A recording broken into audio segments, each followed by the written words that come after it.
Good morning everyone. I'm going to speak in English and I hope everybody in this room and on the screen will understand. It's a great pleasure for me to welcome you here today on behalf of the Association of Ukrainians in Great Britain, and I'd like to thank you all for joining us for this symposium, a song Never-Waning in memory of Vera Rich. We're here at the Association Central Office and the Shevchenko Library and Archive, an institution at the heart of our community's cultural and intellectual life in the UK. The Association of Ukrainians in Great Britain was founded in January 1946, mainly by Ukrainians serving in the Polish armed forces, who were joined by thousands of displaced persons that arrived here in the UK relatively shortly afterwards. Alongside rebuilding their lives, they took on a vital mission to preserve the Ukrainian identity and its language and its culture in exile. The Shevchenko Library and Archive grew out of that mission. From its modest beginnings, it's become a major repository of Ukrainian diaspora life, preserving not only books and manuscripts, but the record of a community, its organizations, its publications, and its intellectual contribution. It's therefore especially fitting that we gather here today to reflect on the life and legacy of Vera Rich, someone whose work so closely aligns with the purpose of this institution. Vera's connection with our community goes back to the early 1950s, when she first came into contact with Ukrainian refugees in Britain through her mother's work with the Red Cross. What began then became a lifelong engagement. In 1961, the association published her landmark book, Song Out of Darkness, her translations of Taras Shevchenko, which established her as a translator of exceptional sensitivity and precision. Over the years, her work continued to appear in our publications and became part of the intellectual life of this community. But Vera was never simply a contributor, she was a presence. My own personal first encounter with her took place in the mid-1980s over the telephone. She had discovered that an Independence Day event was taking place in Holland Park and that she had not received an invitation. She called to ask why, and why my predecessor appeared to be avoiding her calls. I don't think I need to tell you how that call went and how long it lasted, but it was my baptism of fire with Vera. And from that point on, we met on many occasions and had many long conversations, long, wide-ranging and relentless. They were also characteristic that Hilary Shears later captured them perfectly in a poem delivered after Vera's passing, reflecting on those marathon calls that could stretch on for hours without pause. But those conversations were never idle. They were driven by Vera's intense intellectual focus and a remarkable attention to detail. I saw that detail most clearly when we began discussing her translations of Shevchenko around 2005-2006, and the possibility of translating the entire Kubzar in time for the bicentenary of Shevchenko's birth in 2014. We quickly agreed on the Kubzar text to be used, on the need to bring together and revise her existing translations, and to work on those still to do. What followed was a remarkable effort. By the time of her passing, she had completed perhaps 2/3 of the Kubzar, a monumental achievement, even if it was left unfinished. And what stood out throughout, through the occasional layer of chaos that would come to the fore from time to time, was her absolute precision.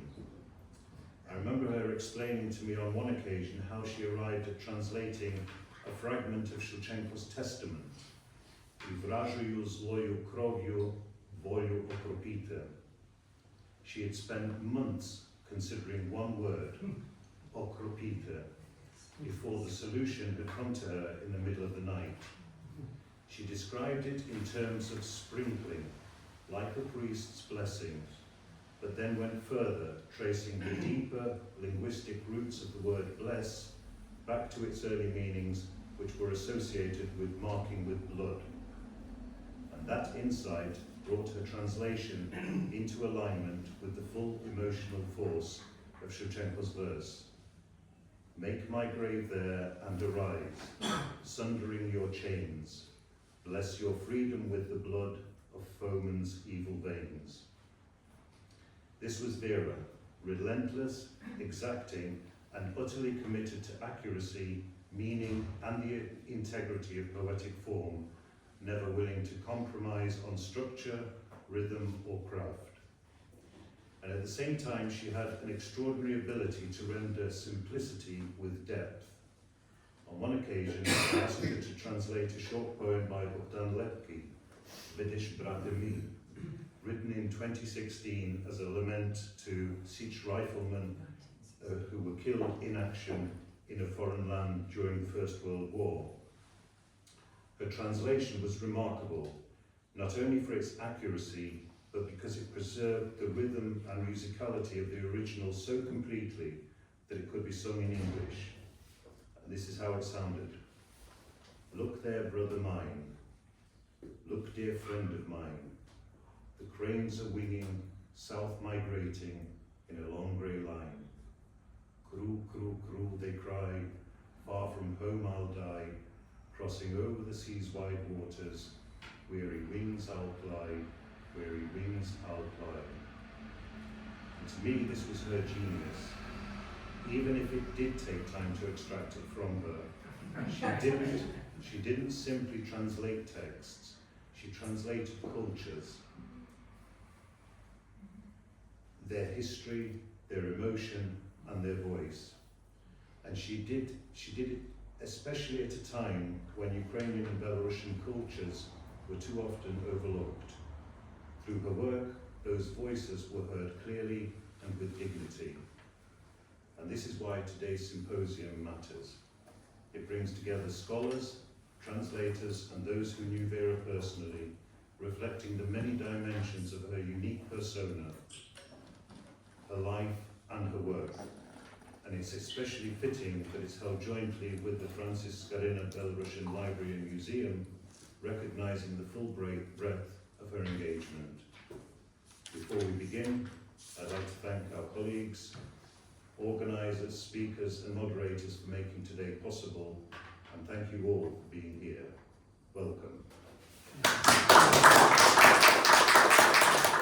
Good morning and warmest greetings to you all on behalf of the trustees of the Skaryna Belarusian Library and Museum in London. We are delighted to have this opportunity to honor the memory of Vera in collaboration with the Shevchenko Library and Archive. As a poet, translator, literary critic, and journalist, Vera made a unique contribution to bringing Ukrainian and Belarusian literature to Western audiences.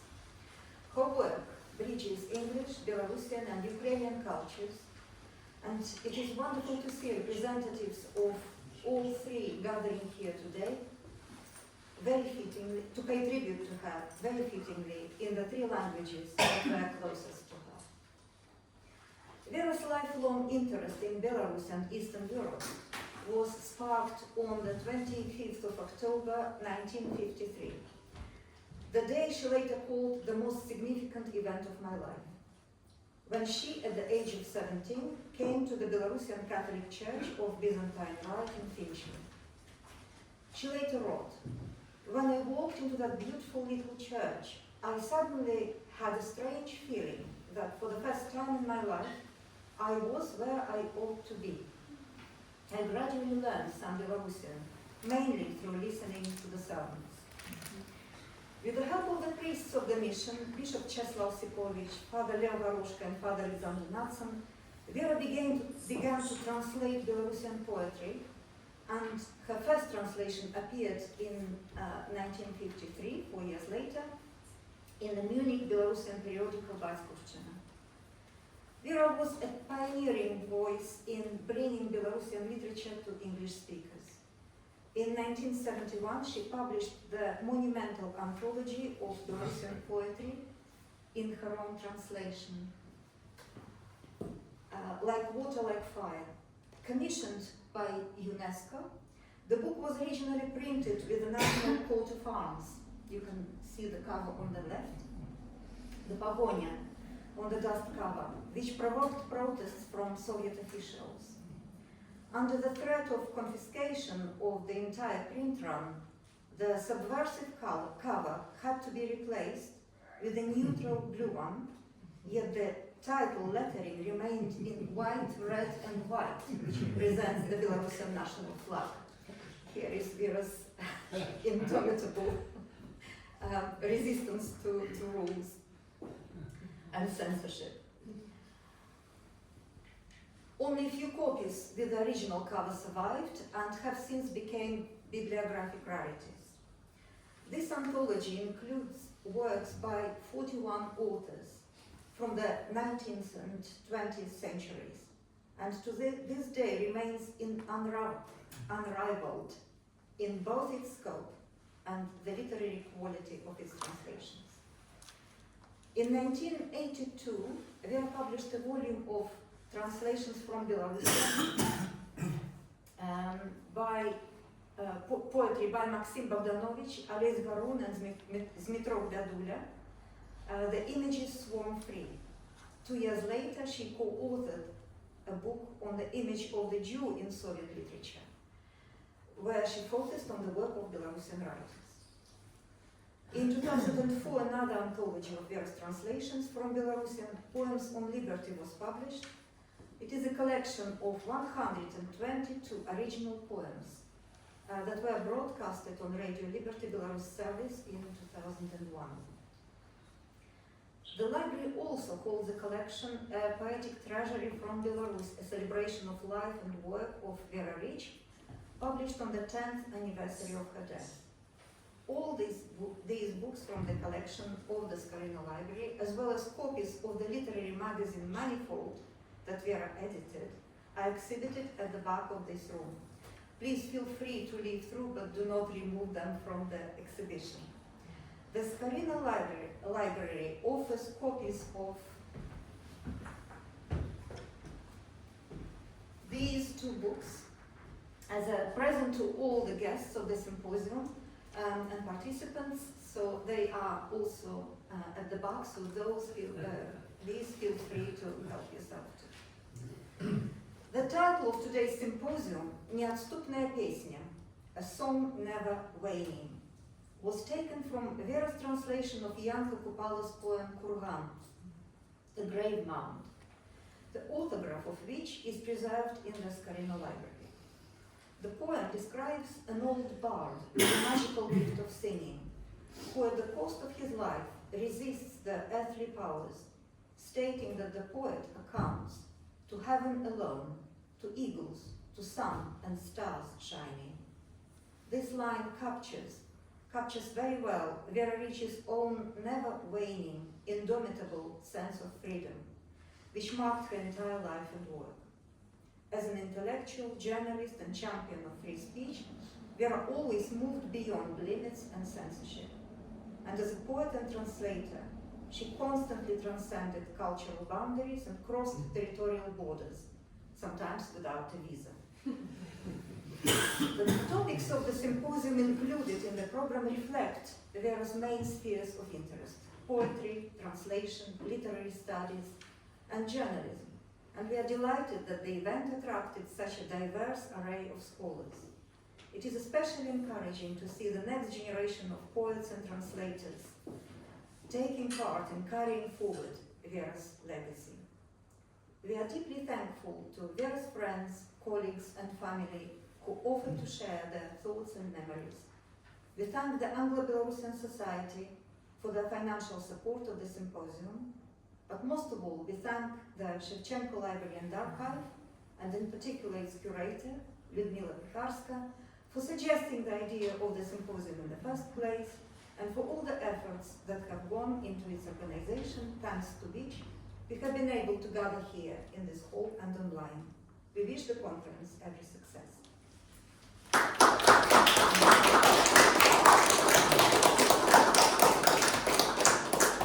And now I would like to join me,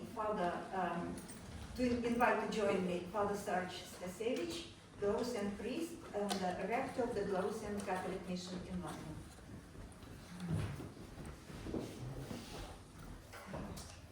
Christos Voskros.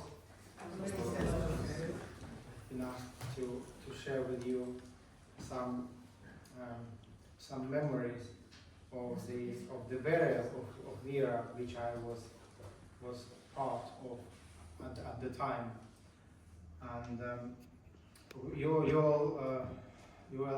all will learn that those who don't know yet that the final resting place of Vera is the Belarusian Church of St. Cyril of Turo and all the patron saints of the Belarusian people in London.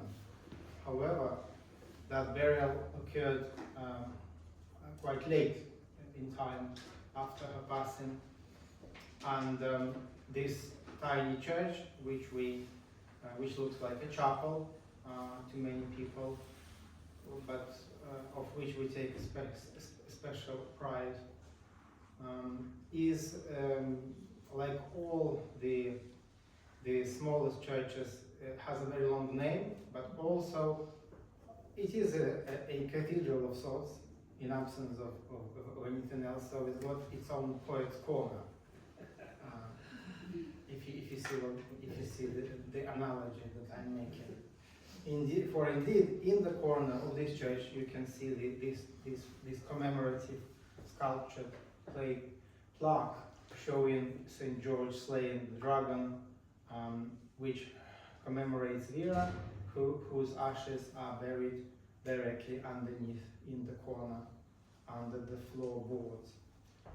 This plaque has its own significance. It's been designed under my guidance by the artist Pekarska from Lviv, and it shows various things. St. George is a personal patron saint of Vera, who was born around St. George's Day. St. George is a patron saint of England, and this particular St. George also is similar to Belarusian coat of arms Pavonia, as you can see.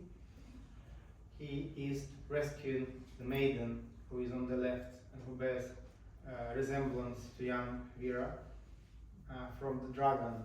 When Vera had cancer, she explained her experience of the treatment as being rescued from the dragon by St. George. So that's especially meaningful in that respect for her. On the two sides we have some embroidery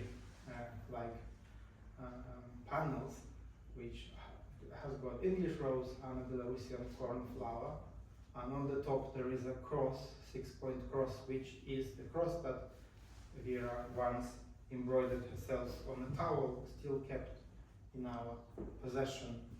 This plaque also is a memorial to her mother, who was equally Magdalena Modrin, who was equally devoted to our church and contributed until her illness and death to its activities. You can see that the ashes were kept in the old chapel for a number of years since her passing, and when the construction of church was at its final stages, I personally conducted their interment in the corner of the chapel, which is portrayed here. You can see the little box being placed inside of the opening, specially made for it. Then it's covered later. It was covered with the floorboards. Finally, we can see how, in presence of guests, and some of which are here, we are opening the plaque, unveiling St. George's flag is floating away, and this plaque is blessed, and it serves as a memory of our own of the poet among us and the faithful who never left this church, even after that.